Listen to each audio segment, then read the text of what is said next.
경청하고 경외하기라는 제목으로 전도서 5장 1절에서 7절까지의 말씀으로 함께 은혜를 나누고자 합니다. 우리 주변에서 어떤 사람들을 지켜볼 때요, 오랜 시간이 흘렀는데도 불구하고 변하지 않는 사람들이 있습니다. 여기서 말하는 변하지 않는다라는 것은 발전이 없다라는 의미예요. 성숙하지 않는다라는 의미입니다. 일관되고 신실하다는 의미가 아니고요, 좀 부정적인 의미에서 변하지 않는 사람들이 있어요. 근데 그런 사람들은 대체로 이런 특징을 가지고 있다는 거예요. 잘 듣지 않는다는 거예요. 자기 생각에 사로잡혀서 세상을 판단합니다. 물론 우리는 누구라도 다 자기의 주관과 경험을 토대로 미래를 예측하고 현재 나에게 벌어진 일들을 분별합니다. 그런데 그럼에도 불구하고 도무지 듣지 않는다는 것은 어떤 의미 있느냐? 다른 사람을 통해서 또는 어떤 사건을 통하여서 그 일들을 통해서 나라는 사람이 미처 깨닫지 못했던 것들, 또 이 시기에 내가 마땅히 도약해야 될 것들에 대한 단련이나 변화에 대해서 뭔가 찾아온다는 것들에 대한 열린 태도가 없는 걸 말하는 거예요. 항상 내 계획이 맞고 내 판단대로 되어지는 게 성공인 거죠. 그런 의미에서 주변 사람들과의 관계는 항상 저 사람이 이용 가치가 있는가, 저 사람이 나에게 도움이 되어지는가, 내가 말하는 것에 동의하는 사람인가가 중요한 것이에요. 그것으로 그 사람의 쓸모 여부를 정하고 그 사람에 대한 모든 평가를 이루어가는 것을 말합니다. 그렇게 되어지면 그 사람과 오랫동안 만나고 있어도 대화가 아니고요, 정보의 교류 정도로 그쳐지는 경우들이 많다는 거죠. 우리가 변화라는 것은 나와 낯선 무언가가 내 안에 들어올 수 있도록 허락하는 걸 말해요. 그러기 위해서는 들어야 됩니다. 내 생각으로만 가득 차 있을 때에는 변화가 일어나기 힘들다는 거예요. 최근에 여러분들의 삶을 한번 돌아보십시오. 내가 가장 인상 깊게 들었던 말은 무언가? 그러니까 내가 원하는 대로 이루어진 일 말고요, 내가 들었던 말 중에 내 마음에 남았고 그게 나로 하여금 기존에 있던 생각이나 어떤 습관 또는 가치관에 변화를 줬던 것이 있는지를 한번 여러분 돌아보십시오. 그것 없이 그냥 매사가 내가 했던 대로 그대로 반복되어지는 걸 좋아했고 내가 듣고 싶은 말 자체가 확인되어지는 것으로만 일상이 혹시 점철되어 있지 않은지, 가장 인상 깊었던 말을 들었을 때 여러분들은 어떻게 반응하셨는지, 첫 반응은 어땠고, 첫 반응이 좀 낯설거나 기분 나빴더라도 또는 뭔가 어색하더라도 그것들을 내 마음에 곰곰이 담아둔 가운데에서 좀 시간이 흐른 다음에 돌아보았을 때 그 말을 듣기 이전과 내가 좀 달라졌던 것들을 혹시 여러분은 경험하고 계신지요? 그렇다면 여러분은 지금 조금씩이지만 성장하고 있는 것이고 성숙해 가고 있는 과정이라는 거죠. 혹시 내 생각으로 내게 들어왔던 어떤 말들을 무조건 밀어내기 바쁘지 않으셨는지요? 또는 아무 분별 없이 그냥 무조건 덥석 받아들이기만 하진 않았는지요? 잠잠히 시간을 내어서 그 말을 되새겨보면서 버릴 것은 무엇인지, 취할 것은 무엇인지, 내 생각과 만남을 통하여서 어떤 부분에 있어서 변화를 추구할 것인지를 결정해 보셨는지를 여러분 한번 점검해 보시기 바랍니다. 어떤 사람과의 만남에 있어서 그러므로 변화가 일어나기 위해서는 들어야 됩니다. 하나님과의 관계도 똑같습니다. 특별히 여러분, 예배 안에서 듣는 일들이 이루어져야 됩니다. 보통 우리가 예배를 생각하면 예배를 드리거든요. 드린다라는 이 언어적 표현이 있습니다. 그러다 보니까 우리가 착각하기 쉬운 게 있어요. 예배는 드린다고 생각하는데 하나님을 말 없는 신으로 전락시킬 때가 있어요. 내가 그냥 드리는 거예요. 그럼 그분은 저 높은 보좌 위에서 우리가 드리는 걸 그냥 받기만 하시는 분으로 우리가 자칫 오해할 수 있다는 거죠. 이렇게 되어지면 내 예배는요, 열정의 발산이 되어버리는 거예요. 내 정성이 드리는 제단이 되어져 버리는 걸 뿐이에요. 이런 일이 벌어지면요, 그냥 내가 힘들어지잖아요. 내 상황이 안 좋아지면 예배를 드리기가 어려워져요. 참석조차 굉장히 힘들어지게 됩니다. 평소에 그 사람의 예배 자체가 그냥 나로부터 비롯되어진 드리는 것들, 열정, 여러 가지의 열심으로만 가득 차 있기 때문에 그렇습니다. 예배 안에서 하나님이 나에게 다가오시는 것들, 임재하시는 것들, 내 내면의 영혼에 문을 두드리시면서 말씀하시는 것들, 또 깨닫게 하는 것들, 위로하는 것들, 회개하는 것들에 대해서 내가 듣는 법들을 경험하지 못했을 때 우리는 이 예배가 일방향적인 독백이 될 수 있다는 것, 주의해야 된다는 것이죠. 그러므로 여러분, 예배는요, 무조건 자주, 무조건 많이, 무조건 열심히 드리는 것만이 전부가 아니라는 것들을 기억하셔야 돼요. 자, 오늘 본문에서 이 전도서 기자가 지금 이렇게 이야기하고 있습니다. 1절 말씀 함께 읽겠습니다. 너는 하나님의 집에 들어갈 때 내 발을 삼갈지어다. 가까이하여 말씀을 듣는 것이 우매한 자들이 제물을 드리는 것보다 나으니 그들은 악을 행하면서도 깨닫지 못함이니라. 자, 이 말씀에 발을 삼가라라는 것은 발걸음을 조심하라라는 표현이에요. 그러니까 예배 드리겠다고 하면서 무조건 빨리 오고 많이 오고 들락날락거리는 것 자체가 중요한 게 아니라는 거예요. 무조건 내 열심으로만 가득한 행위, 그렇게 열심으로 막 빨리 오기만 하면 하나님이 무조건 좋아할 것이다. 그게 아니라는 거죠. 많은 예배자들이 여러 모양의 예배를 드립니다. 그런데 그 예배를 드린 사람들한테 왜 그렇게 예배를 드리시냐라고, 왜 그렇게 목회자들한테는 예배를 디자인하셨습니까? 성도분들에게 왜 이런 식의 예배를 참여하십니까? 라고 물어보면 다들 이렇게 드리던데요 라고 얘기하는 경우들이 많아요. 원래 그렇게 하니까. 근데 여러분, 우린 예배를 드릴 때 예배 순서 안에서, 예배 말씀 가운데에서, 또 어떤 공동체가 어떤 형태의 예배를 드릴 때 이 예배를 왜 그렇게 드리는지, 오늘 이 예배가 나한테 어떤 의미가 있는지를 여러분 물어보셔야 된다는 거예요. 그러면서 내가 드리는 예배 가운데에서 나에게 끊임없이 찾아오시는 하나님을 우리가 열린 마음으로 맞이해야 되는 겁니다. 예배 중에 여러분, 하나님은 다양한 모습으로 여러분 가운데 다가오세요. 어떤 순간 속에서, 어떤 말씀 속에서, 침묵 가운데, 또 심지어 여러분들이 찬양을 올려드린다고 하는 그 순간 속에서도 여러분의 내면을 통하여서, 또 어떤 장면들을 통하여서 여러분에게 끊임없이 말씀을 하고 계세요. 그렇기 때문에 이 전도서 기자는 다음과 같이 경고를 합니다. 2절 말씀입니다. 함께 읽겠습니다. 너는 하나님 앞에서 함부로 입을 열지 말며 급한 마음으로 말을 내지 말라.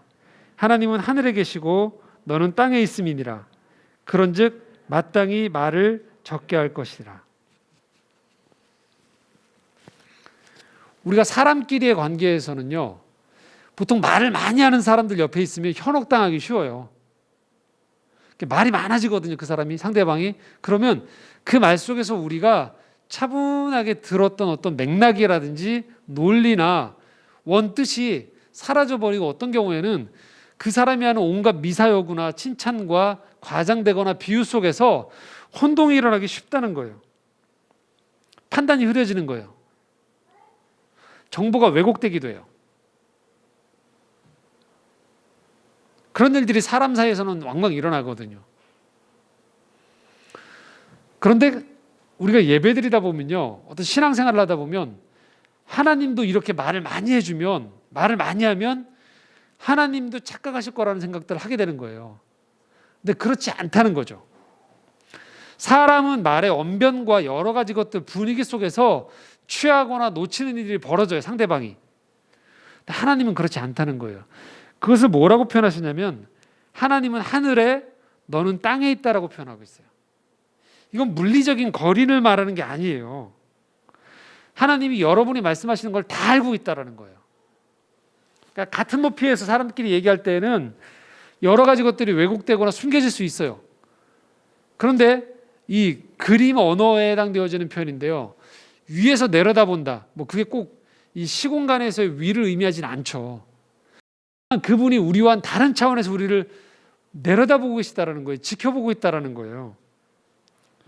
하나님은 내 마음속에 있는 것들을 아시지, 내 몇 가지 말과 다른 사람들이 봤을 때 칭찬한다고 보여지는 열심히 있는 행동 때문에 하나님이 마땅히 보셔야 될 것들, 들으셔야 될 것들, 분별하셔야 될 것들을 놓치지 않는다라는 거예요. 그분은 다 아세요. 때로는요, 내가 나조차도 모르는 내 마음이 있거든요. 그런데 하나님은 아신다는 거예요. 그래서 우리 기도 가운데에서 하나님은 내 내면 가운데에서 나에게 말씀을 하시는 거예요. 나는 표층에 해당되어지는 어떤 문제들만 가지고서 이것이 전부라고 이야기하는데, 이것이 전부라고 생각하면서 이 세계 속에 살고 있는데, 하나님은 내 무의식과 내 과거의 상처와 내가 알지 못하는 어떤 것들, 상황들, 상대방의 상황까지 다 조합하시는 가운데에서 나에게 다가오셔서 말씀을 하세요. 하나님이 하늘에 계시기 때문에 우리가 기도를 드리는 거예요. 그러니까 부부간에는 기도를 안 하거든요. 부부간은 그냥 대화를 하는 거예요. 오로지 하늘에 계신 분에게만 우리가 기도를 드리는 거예요. 우리와 다른 분이니까요. 속지 않으시는 분이니까요. 나를 잘 아시는 분이니까요. 내 상황을 전부를 다 보고 계신 분이기 때문입니다. 나의 계획과 나의 경험과 나의 판단보다도 높고 넓고 깊으신 하나님의 지혜와 사랑 앞에서 내 인생을 맡겨드리는 거예요. 내 마음을 드리는 거예요. 이럴 때 우리는 땅에 매인 사람이 되어지지 않습니다. 주위만 둘러보면 꽉 막혀 있는 거예요. 답답한 거예요. 힘들어요. 사람과의 관계 속에서 긴장의 연속이 될 수도 있고요. 열심히 살아가고 있는데 끊임없이 일과 일의 연속인 거죠. 그러나 우리가 하나님 앞에 나아갔을 때, 하늘에 계신 하나님 앞에 나아가면 하나님은 우리의 시야를 다른 차원으로 넓혀주세요. 나는 너와 다른 차원에서 네 인생을 보고 있다라고 하나님 말씀하세요. 이 하나님과의 만남이 시작될 때 비로소 우리는 인생의 다른 차원이 열려지기 시작하는 거예요. 그렇지 않으면 우리는 계속 일과 관계에 매여서 우리의 일상이 근심의 연속으로 가득 살아가기가 쉬워지게 됩니다. 자, 그런 모습이 오늘 3절에 나오게 됩니다. 3절 말씀 함께 읽겠습니다. 걱정이 많으면 꿈이 생기고 말이 많으면 우매한 자의 소리가 나타나느니라. 걱정이 많으니까요, 우리식 표현을 하면 꿈자리가 사나워지는 거예요. 꿈이 많아져요, 자꾸. 말이 많아지는 거예요. 이 말이 많다는 것은 뭐냐면 아름다운 말을 말하는 게 아니에요. 불평과 불만과 염려가 많아지는 거예요. 그러니까 하늘이 염두에 두지 않으니까, 하늘이 없다고 생각하니까, 하나님이 안 계신다라고 생각하거나 하나님에 대한 생각을 잊고 살아갈 때 잠을 자도 잔 것 같지가 않은 거예요. 사람을 만나도 그 사람 너머에 있는 또 다른 일과 그 사람의 다름 때문에 내가 콱콱 막히는 경험들을 계속하는 거죠. 현실의 그 어려움이 나를 압도해버리는 거죠. 그럴 때 우리는 일상을 살아가고 있는데 점점 우리도 모르게 큰 병이 일어난 것도 아니고 엄청난 재난이 몰려온 것이 아님에도 불구하고 희한하게도 내 영혼이 점점 생기를 잃어가는 거예요. 그럴 때 여러분, 한 걸음 물러선 사람들이 보면 그 사람이 아무 문제가 없어 보여요. 왜 그렇게 사니라고 얘기해요. 네가 뭐가 부족한데라고 얘기해요. 그런데 정작 당사자는요, 행복하지가 않아요. 왜요? 온통 땅밖에 없기 때문에. 이럴 때 우리가 주의할 일이 있어요. 그것은요, 불안하다고 해서요, 아무 일이나 벌리면 안 돼요. 아무나 만나러 다니면서 말을 많이 하는 것, 그러다 뭐가 얻어 걸리겠지, 이게 아니라는 거예요. 꽁 잡는 게 매가 아닙니다, 여러분.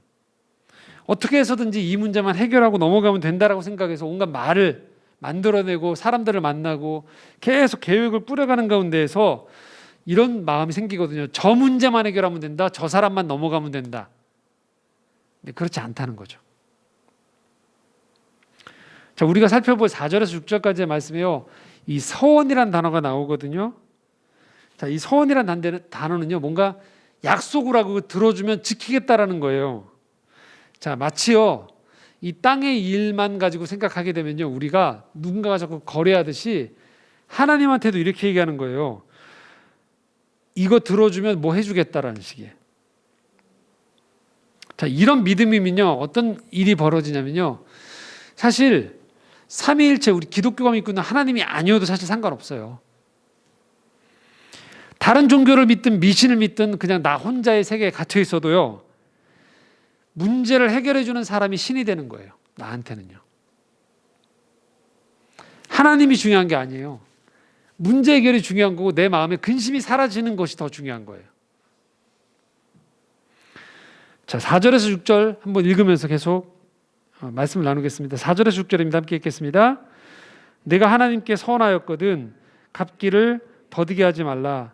하나님은 우매한 자들을 기뻐하지 아니하시나니 서원한 것을 갚으라. 서원하고 갚지 아니하는 것보다 서원하지 아니하는 것이 더 나으니 내 입으로 내 육체가 범죄하게 하지 말라. 사자 앞에서 내가 서원한 것이 실수라고 말하지 말라. 어찌 하나님께서 내 목소리로 말미암아 진노하사 내 손으로 한 것을 멸하시게 하랴.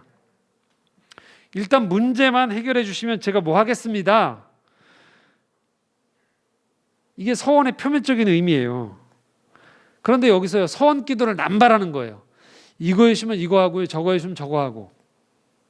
그러면 어떤 일이 벌어지냐면요, 하나님은 영락없이 인간의 문제 해결을 해주는 신으로 구속당하게 돼요. 인간에게 구속당하게 되는 신이 되어져 버려요. 그런데 문제는 뭐냐면요, 진짜 문제는요, 이 문제가 해결해지잖아요. 그러면 우리는 하나님을 잊어버리는 거예요. 언제 그랬냐는 식으로요. 우리가 지난 세월에 했던 기도를 한번 돌아보십시오. 우리가 하나님 앞에서 거의 문제만 해결해달라고 하고 문제가 끝나면 그분과의 관계가 잊어버린 상태에서 또 다른 문제로 돌진하고 있지는 않았는지요. 기도를 통해서 이런저런 문제만 털어놓고 자리를 일어나면 안 되는 이유가 바로 여기 있는 거예요. 우리는 기도 가운데 서둘러 일어서면 안 돼요. 잠잠히 머무셔야 돼요. 그분이 나에게 말씀하실 수 있는 시간과 여백을 들이셔야 된다는 거예요. 비록 첫 출발은, 기도의 시작은 내 답답함을 토로하고 내 문제를 의뢰했지만 그 가운데서 내 마음과 내 상황 너머에서 말씀하시는, 함께 하시는 하나님의 움직임을 우리가 알아차릴 필요가 있다는 거예요. 바로 기독교 신앙은 그런 차원을 넘어서는 신비가 존재하는 거예요. 이걸 뭐라고 표현하냐면요, 경외라고 표현하는 거예요. 여러분, 부부간의 관계에서 경외하면 이상한 거예요. 부부는 친한 거예요.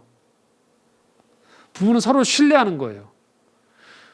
그런데 하나님한테는 경외가 따르는 거예요. 하나님의 친밀함을 느끼더라도요, 하늘에 계신 하나님과 우리의 관계는요, 경외의 관계예요.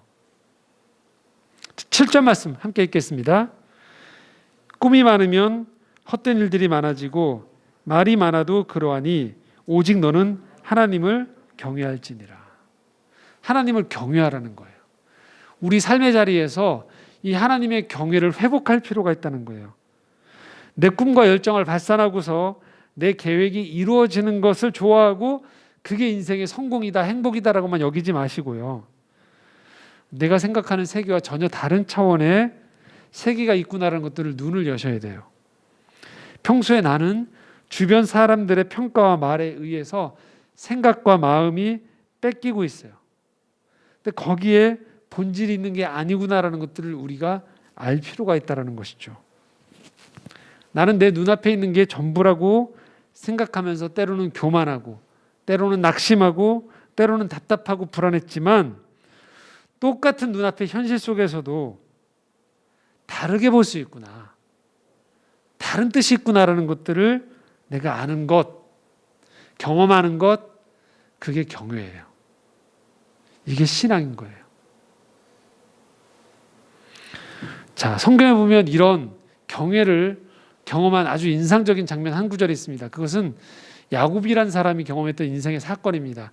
창세기 28장 10절에서 22절까지의 말씀인데요. 우리가 한 목소리로 함께 읽겠습니다. 야곱이 브에세바에서 떠나 하란으로 향하여 가더니 한 곳에 이르러는 해가 진지라. 거기서 유숙하려고 그곳에 한 돌을 가져다가 베개로 삼고 거기 누워 자더니 꿈에 본즉 사닥다리가 땅 위에 서 있는데 그 꼭대기가 하늘에다. 또 본즉 하나님의 사자들이 그 위에서 오르락 내리락 하고 또 본즉 여호와께서 그 위에 서서 이르시되 나는 여호와니 너희 조부 아브라함의 하나님이요 이삭의 하나님이라. 내가 누워있는 땅을 내가 너와 네 자손에게 주리니 내 자손이 땅에 티끌같이 되어 내가 서쪽과 동쪽과 북쪽과 남쪽으로 퍼져나갈지며 땅의 모든 족속이 너와 내 자손으로 말미암아 복을 받으리라. 내가 너와 함께 있어 내가 어디로 가든지 너를 지키며 너를 이끌어 이 땅으로 돌아오게 할지라. 내가 내게 허락한 것을 다 이루기까지 너를 떠나지 아니하리라 하신지라. 야곱이 잠이 깨어 이르되 여호와께서 과연 여기 계시거늘 내가 알지 못하였도다. 이에 두려워하여 이르되 두렵도다 이곳이요 이것은 다름 아닌 하나님의 집이요 이는 하늘의 문이로다 하고 야곱이 아침에 일찍 일어나 베개로 삼았던 돌을 가져다가 기둥으로 세우고 그 위에 기름을 붓고 그곳 이름을 베델이라 하였더라. 이 성의 옛 이름은 루스더라. 야곱이 서원하여 이르되 하나님이 나와 함께 계셔서 내가 가는 이 길에서 나를 지키시고 먹을 떡과 입을 옷을 주시어 내가 평안히 아버지 집으로 돌아가게 하시오면 여호와께서 나의 하나님이 되실 것이요 내가 기둥으로 세운 이 돌이 하나님의 집이 될 것이요 하나님께서 내게 주신 모든 것에서 10분의 1을 내가 반드시 하나님께 드리겠나이다 하였더라. 구약성경 창세기에 보면 이 야곱과 에서의 이야기가 나옵니다. 성경을 잘 모르시던 분들도 한 번쯤 들어봤을 이름. 형 에서와 동생 아우 야곱이 있는데 야곱이 형이 가지고 있었던 이스라엘 백성들이 장자에게만 주어지는 이 장자권과 축복을 꾀를 냅니다. 팥죽 한 그릇과 아버지에게 변장을 하고 가서 축복 기도를 받습니다. 뒤늦게 형이 이 사실을 알고 분노하는 거죠. 분노가 살인까지 나옵니다. 동생을 죽이려고 하죠. 동생은 이렇게까지 일이 커질 줄 몰랐는데 형이 자기를 죽이려고 하자 이제 달아나는 거예요. 네. 그래서 어디로 달아가느냐? 외삼촌 라반이 있는 곳으로 달아나는 겁니다. 어떨까요? 우리가 어떤 일들을 꾀를 낼 때 미처 뒤에 벌어질 파장까지 계산 못하는 경우들이 많거든요. 야곱도 그랬던 거예요. 형이 저렇게까지 분노해서 자기를 죽일 줄 몰랐던 거죠. 당혹스러웠어요. 형의 분노도 두려웠고 이제 이 사랑하는 가족의 집을 떠나서 먼 타향으로 가야 되는 야곱의 심정은 굉장히 복잡했을 거예요. 그 복잡한 여정 가운데에서 길에서 잠을 청하게 됩니다. 숙소도 아니에요. 길에서 돌을 가져다가 베개를 베고서 자야 되는 상황이었어요. 심란하겠죠. 근데 그 밤에 지금 저희가 읽었었던 꿈에 하나님이 야곱에게 등장하시는 거예요. 천사가 하늘 위를 오르내리면서 그러면서 하나님이 너와 함께 하겠다라는 아주 큰 비전의 말씀을 주신 거예요. 그리고 야곱은 잠에서 깨어나요. 그리고서 이곳을 하나님의 집이라는 뜻의 베델로 이름을 짓게 되는 겁니다.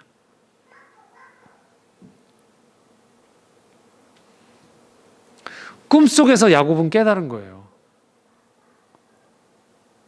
자기 혼자서의 도피행렬을 하고 있는 광야 땅, 버려진 땅인 줄 알았는데 그 땅에 하나님이 함께 하신다라는 것, 꾀를 내서 잘못은 범했지만 형제 간의 살이가 오가는 굉장히 비참한 상황에 처해 있고 지금 달아내야 되는 이 외삼촌 집에서 어떤 일이 벌어지는지를 다 모르는 가운데에서 도주하고 있는 야곱의 인생 가운데 하나님이 찾아오셔서 그래도 내가 너와 함께 하겠다고 하면서 야곱의 인생 가운데에서 그 열심과 그 마음의 진의를 하나님이 아시고, 야곱은 참 흠결이 많은 사람이거든요.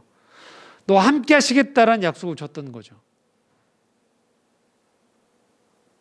그래서 야곱은 그 장소를, 자기가 베고 있었던 이 돌베개를 제단 삼아서 하나님께 예배를 올려드리면서 서원을 하게 된다라는 말씀이 나오는 겁니다. 바로 이게 경외거든요. 물론 야곱은 이 한 번의 사건으로 180도 변한 사람이 되어지지 않아요. 그러나 그는 서서히 변해가는 거예요.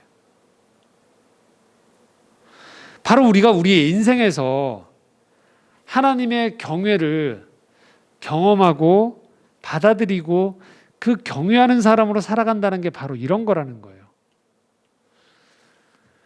우리는 한 번의 예배로 사람이 180도 뒤집어지지 않아요. 어떤 결심으로, 한 권의 책으로, 어떤 한 번의 만남으로. 그런데 그 사람 마음에, 그 사람 인생 가운데에서 우리 수평적인 이 세상만 바라보면서의 자기 열심으로 가득 찼던 사람이, 자기 계획으로만 가득 찼던 사람이, 자기 선함으로만 가득 찼던 사람이 그 인생에 하나님이 관여하시는 것들을 깨닫고 인생의 마음의 문을 열고 영혼이 잠에서 깨어나기 시작할 때 그의 인생은 달라지기 시작하는 거예요. 나 혼자 문제 해결에 최종 책임자로 살았던 인생에서 이 최종 책임의 결재권과 승인권을 하나님께 넘겨드리는 거예요. 참된 예배는 바로 이 하나님에 대한 경외를 실현하는 자리인 거예요. 하나님을 경외하는 사람이 신앙인이 되는 거예요. 그래서 우리가 일평생을 통하여서 본인이 교회 봉사를 많이 했든 직함이 어땠든지 사회적인 성공이 어땠든지에 상관없이 하나님을 경외한다라는 것들을 알기 시작할 때 우리 신앙의 여정은요, 결국은 얼마나 겸손한 사람이 되어져 가느냐의 여정인 거예요. 혼돈의 시간 속에서 내가 문제만 집착하면서 문제 해결에만 집착하고 있을 때 하나님은 그 문제 해결 너머에서의 구원을 말씀하세요. 하나님은 그 문제 가운데 함께 하시겠다고 얘기해요. 그 문제를 부여잡고 있는 나와 함께 하심으로 말미암아 나 혼자 하는 것과는 다른 차원에서의 하나님의 일을 벌려 나가시겠다라는 거예요. 그래서 내 인생은 지금 남들이 바라보는 내 인생이 전부가 아니라는 거예요. 우리 자녀들의 인생은 부모가 바라보는 계획을 세워준 인생이 전부가 아니에요.